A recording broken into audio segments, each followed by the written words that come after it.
Hello students, my self Ajay sir. स्वागत है आपका कॉमर्स इंस्टीट्यूट चैनल पे। यहाँ पे हम account as well as states दोनों सब्जेक्ट पढ़ेंगे, बट फिलहाल हम स्टार्ट कर रहे हैं अकाउंट से, और वो भी standard 12। The first chapter is introduction of partnership. Clear? आपने स्टैंडर्ड 11th में जो भी अकाउंटेंसी किया हुआ है वो अकाउंटेंसी था सोल प्रोप्राइटरशिप का।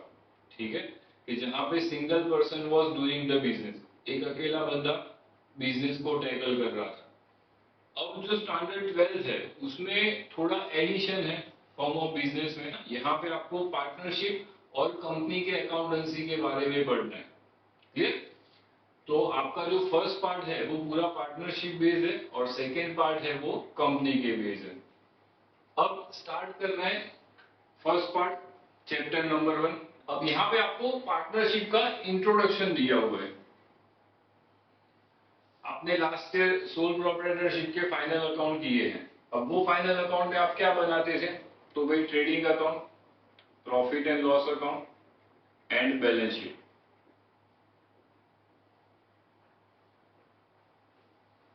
यहाँ पे आपको पार्टनरशिप के फाइनल अकाउंट के बारे में पढ़ना है। क्लियर? अब पार्टनरशिप के फाइनल अकाउंट में दो अकाउंट का एडिशन है, और वो दो अकाउंट कौन से हैं? तो सबसे पहला है profit and loss appropriation account और दूसरा है partners capital. Clear? So now in this year second जो चैप्टर है आपका वो है पार्टनरशिप का फाइनल अकाउंट। उसमें ये हो जाएगा फर्स्ट नंबर पे, ये हो जाएगा सेकेंड नंबर पे, ये हो जाएगा थर्ड नंबर पे, ये फोर्थ और फिफ्थ में आपको बनानी है बैलेंस शीट। क्लियर? अब ये जो फर्स्ट चैप्टर है वो सिर्फ और सिर्फ ये दो एडिशनल जो अकाउंट्स बन रहे हैं, profit and loss appropriation account और कैपिटल अकाउंट, तो इसका आपको बेसिक ही यहाँ पे फॉर्मेट और वो सब सिखाने के लिए ही है, और इसका कोई पर्पस नहीं है।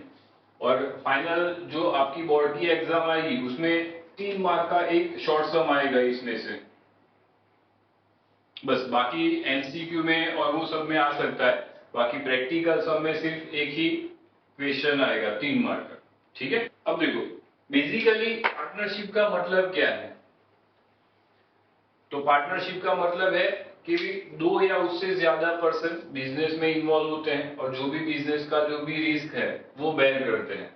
क्लियर? जो भी प्रॉफिट या लॉस होगा वो बेयर करेंगे।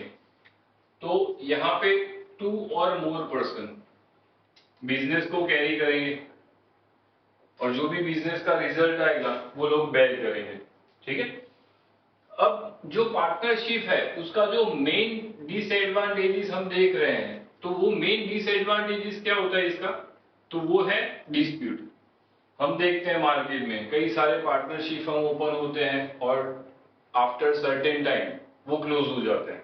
क्यों? क्योंकि पार्टनर्स में डिस्प्यूट क्रिएट हो गया। क्लियर? अब यहाँ पे मान लो कि ए, बी एंड सी ये 3 पार्टनर्स हैं।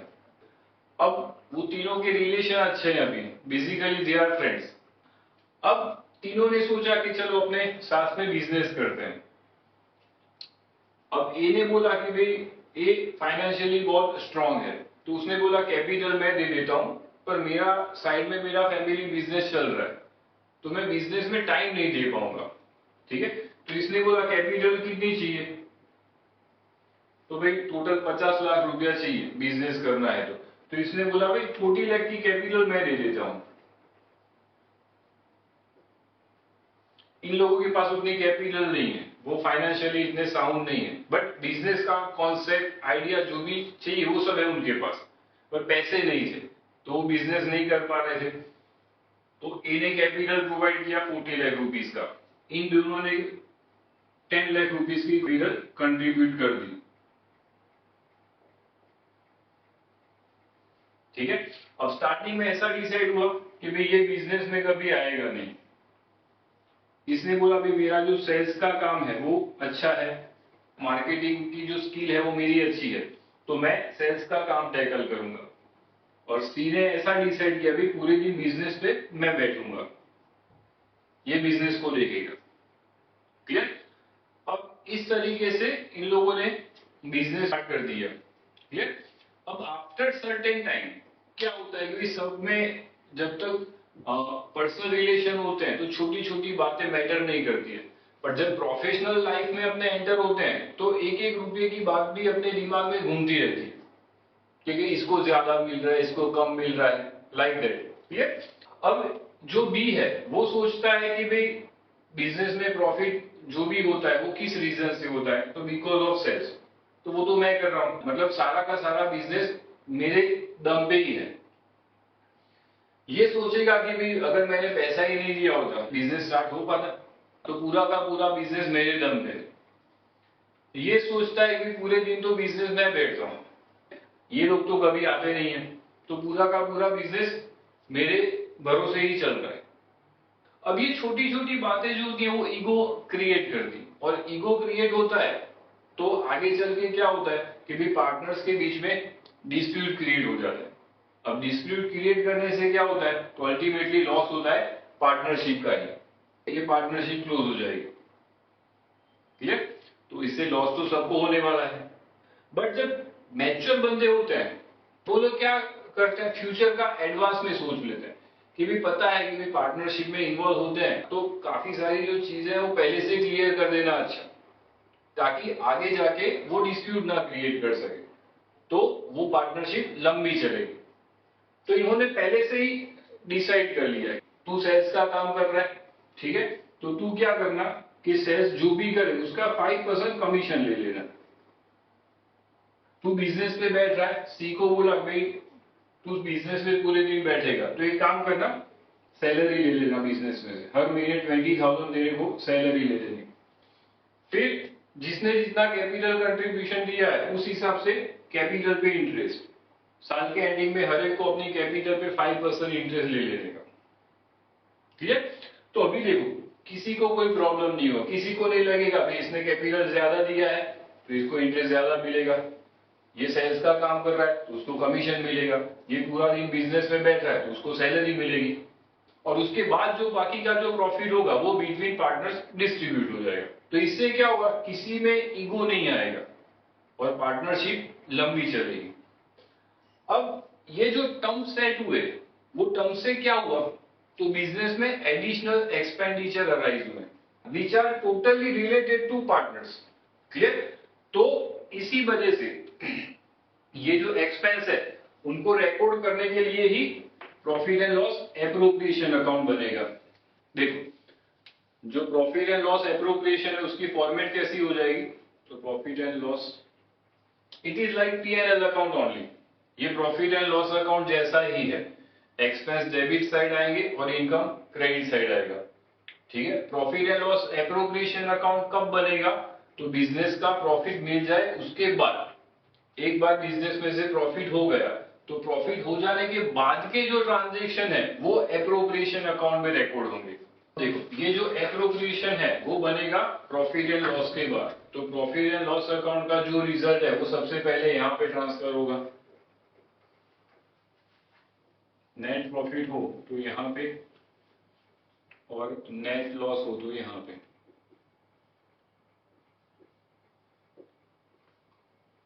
ठीक, अब लास्ट ईयर आप जब 11th में बैलेंस शीट बनाते थे तो ऑन द लायबिलिटी साइड आप एक फॉर्मेट को फॉलो करते थे for capital, like opening capital plus additional capital plus interest on capital plus net profit minus drawing interest on drawing net loss. Clear, तो वो जो फॉर्मेट थी उसको यहाँ पे सिर्फ और सिर्फ कैपिटल अकाउंट में कन्वर्ट करना। क्लियर, कैपिटल अकाउंट के बाद बेसिकली क्या रूल फॉलो होगा, तो अगर debit the receiver and credit the giver. Clear, अब देखो सबसे पहले कैपिटल का आपको ओपनिंग बैलेंस दिया होगा, वो रखना है आपको क्रेडिट साइड। क्लियर, फिर जब 11th में अपने फॉर्मेट फॉलो कर रहे थे तो उसमें जो प्लस होता था वो सब यहाँ पे क्रेडिट साइड आएगा, प्लस मतलब कैपिटल इंक्रीज हो रही है, तो कैपिटल अकाउंट में बेसिकली कौन सा रूल फॉलो होगा, तो अगर आपकी कैपिटल इंक्रीज हो रही है तो वो क्रेडिट होगा और डिक्रीज होगी तो डेबिट होगा। ये एप्रोप्रिएशन अकाउंट है, इसमें हमें बिजनेस के पॉइंट ऑफ व्यू से सोचना है, एक्सपेंस है तो डेबिट साइड इफेक्ट आएगी, इनकम है तो क्रेडिट साइड। तो यहाँ पे कैपिटल अकाउंट में सबसे पहले ओपनिंग बैलेंस आएगा और एक आपको ड्रॉइंग का बैलेंस दिया होगा वो यहाँ पे डेबिट साइड डालना है, याद रखना, जिससे कैपिटल बढ़े वो क्रेडिट साइड डालना है, और जहां पे कैपिटल डिक्रीज होती है तो वो डेबिट साइड डालना है। तो इतना इनिशियल कोई भी सम होगा तो इतनी इंफॉर्मेशन आपको प्रोवाइड की जाएगी। अब इसमें एडजस्टमेंट आएंगे, तो एडजस्टमेंट कौन कौन से होंगे, तो जो हमने आगे डिस्कस किया कि भाई कैपिटल का इंटरेस्ट। अब जो कैपिटल का इंटरेस्ट है वो बिजनेस के लिए एक्सपेंस हो जाएगा। हमें बिजनेस के पॉइंट ऑफ व्यू से सोचना है। देखो, अब कैपिटल क्या होता है, तो कैपिटल है इन्वेस्टमेंट मेड बाय ओनर। अब हमें सोचना है बिजनेस के पॉइंट ऑफ व्यू से। बिजनेस का अपना एक इंडिविजुअल आइडेंटिटी है, business itself is called a legal person. Clear? अब बिजनेस के पॉइंट ऑफ व्यू से देखें तो ओनर ने इन्वेस्टमेंट किया, मतलब बिजनेस ने वो इन्वेस्टमेंट लिया। तो इन शॉर्ट कैपिटल क्या होता है, तो बिजनेस ने ओनर के पास से पैसा लिया। अगर हम किसी के पास से पैसा लेंगे तो हमें उसको इंटरेस्ट देना पड़ेगा। तो कैपिटल का जो इंटरेस्ट है वो बिजनेस के पॉइंट ऑफ व्यू से एक्सपेंस हो जाएगा, और ये पार्टनर्स को मिलेगा तो उससे उनकी कैपिटल इंक्रीज होगी। अब ये जो चीज है वो एमसीक्यू में काफी बार आती है, पर ध्यान में रखना है कि भाई किसके पॉइंट ऑफ व्यू से पूछा है। आपको दो तरीके का क्वेश्चन इसमें आ सकता है। आपको ऐसा भी पूछ सकते हैं कि interest on capital from the point of view of business is what. तो अगर बिजनेस के पॉइंट ऑफ व्यू से देखें तो वो एक्सपेंस है, और अगर यही चीज आपको पार्टनर्स के पॉइंट ऑफ व्यू से पूछे तो इनकम है। क्लियर? अब उससे ऑपोजिट ड्राइंग का इंटरेस्ट। ड्राइंग मतलब ओनर ने बिजनेस में से पैसा लिया। अब बिजनेस के पॉइंट ऑफ व्यू से सोचे तो बिजनेस ने ओनर को पैसा दिया। अब हम किसी को पैसा देंगे तो उस पर हमें इंटरेस्ट मिलेगा। तो ड्राइंग का इंटरेस्ट वो बिजनेस के लिए इनकम है, और उससे पार्टनर्स की कैपिटल डिक्रीज होगी। देन आफ्टर पार्टनर्स को सैलरी और कमीशन जो भी देना होगा तो वो अगेन बिजनेस के लिए एक्सपेंस हो जाएगा, और पार्टनर्स के लिए इनकम। अब इसको क्लोज करेंगे, जो भी डिफरेंस आएगा वो डिविजिबल प्रॉफिट, और इस तरफ डिफरेंस आए तो डिविजिबल लॉस। तो ये पार्टनर्स में डिस्ट्रीब्यूट हो जाएगा, जो भी उनका पीएनएल का प्रोपोर्शन होगा वो प्रोपोर्शन में। प्रॉफिट मिलेगा तो कैपिटल इंक्रीज होगी, तो क्रेडिट साइड इफेक्ट आएगा, और लॉस डेबिट साइड। और लास्ट में कैपिटल अकाउंट को क्लोज करना है, जो भी डिफरेंस आए वो कैपिटल का closing balance. So this is the basic format of PNL appropriation. Clear? PNL appropriation में कौन से ट्रांजैक्शन आएंगे, प्रॉफिट होने के बाद वाले। एक बार बिजनेस में प्रॉफिट हो जाए उसके बाद जो ट्रांजैक्शन होते हैं वो एप्रोप्रिएशन में आएंगे। ये जो अकाउंट है वो similar to profit and loss account है, expense debit side, income credit side. और ये कैपिटल अकाउंट है, कैपिटल इंक्रीज हो तो क्रेडिट साइड इफेक्ट डालनी है, डिक्रीज हो तो डेबिट साइड इफेक्ट डालनी है। जो कैपिटल अकाउंट बनता है उसमें भी दो मेथड है। क्लियर? ये एक मेथड है। यहाँ पे क्या हो रहा है देखो, तो बिगिनिंग की जो भी कैपिटल है उसमें ये सारे ट्रांजेक्शन की हम इफेक्ट डाल रहे हैं, तो एंडिंग का कैपिटल जो आएगा वो चेंज हो जाएगा। तो बिगिनिंग के कैपिटल से एंडिंग की कैपिटल है वो चेंज हो जाएगी। तो this account is called fluctuating. इसको कौन सा मेथड बोलते हैं, when capital account are fluctuating. Fluctuating मतलब चेंज हो जाना, कि जो बिगिनिंग का कैपिटल है और एंडिंग का कैपिटल है वो चेंज हो जाएगा। क्लियर?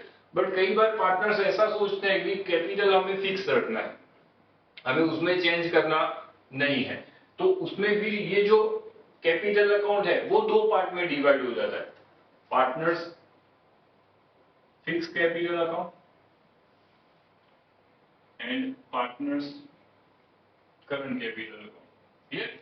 यहाँ पे इसका बैलेंस आएगा। अब ये वाली मेथड होगी तो वो लोग आपको दो कैपिटल का बैलेंस देंगे। क्लियर? Fix and current. तो फिक्स का जो कैपिटल का बैलेंस है वो यहाँ पे आपको रखना है। फिर ध्यान रखना है फिक्स कैपिटल में और कोई ट्रांजैक्शन की इफेक्ट नहीं देनी है, सिर्फ और सिर्फ परमानेंट बेस पे अगर कोई एडिशनल कैपिटल इंट्रोड्यूस हो या परमानेंट बेस पे जो भी कैपिटल है उसका विड्रॉल हो, तो ये दो ट्रांजेक्शन ही यहाँ पे रिकॉर्ड होंगे, उसके अलावा और कोई ट्रांजेक्शन इसमें रिकॉर्ड नहीं होगा। और 99% एक भी सम में आपको ऐसा कोई ट्रांजेक्शन नहीं दिया होगा, तो जो भी ओपनिंग बैलेंस होता है वही क्लोजिंग बैलेंस में आएगा। हाँ, अगर परमानेंट बेस पे कोई एडिशनल कैपिटल आए तो यहाँ पे मेंशन होगा by cash account, permanent base पे आए तो। और परमानेंट बेस पे अगर वो कैपिटल विड्रॉल होती है तो यहाँ पे आएगा विड्रॉल ऑफ कैपिटल। और कोई ट्रांजेक्शन यहाँ पे रिकॉर्ड नहीं होगा।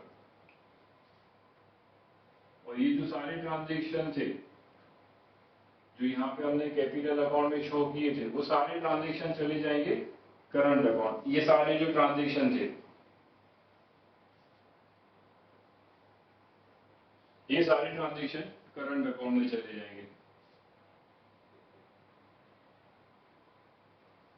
अब जो फिक्स कैपिटल होता है उसका फिक्स ही है कि क्रेडिट बैलेंस ही होगा, बट करंट कैपिटल में ऐसा फिक्स नहीं है कि उसका क्रेडिट बैलेंस ही होगा।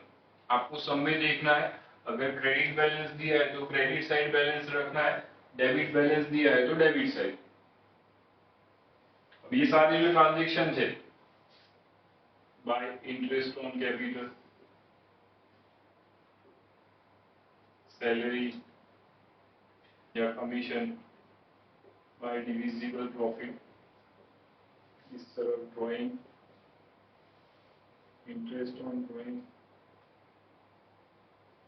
डिविजिबल लॉस, वो डेबिट साइड आ जाएगा। फिर इसको क्लोज करना है। अब इसमें डेबिट साइड भी डिफरेंस आ सकता है और क्रेडिट साइड भी डिफरेंस आ सकता है। जो भी डिफरेंस आए वो उसका क्लोजिंग बैलेंस। अगर डेबिट साइड डिफरेंस आए तो ये बैलेंस शीट में जाएगा लायबिलिटी साइड, और अगर क्रेडिट साइड डिफरेंस आ रहा है ये जाएगा बैलेंस शीट में on asset side. Clear? So this is the basic concept of this chapter. Here we have to prepare P&L appropriation account and capital account. Capital account में दो methods हैं, दोनों मैंने आपको बता दी। एक कैपिटल फ्लक्चुएट होता है और दूसरे में कैपिटल फिक्स रहता है। Clear? I hope you like the video. Thanks for watching. ऐसे ही वीडियो देखने के लिए हमारे चैनल को सब्सक्राइब कीजिए, हो सके उतना शेयर कीजिए। Thank you.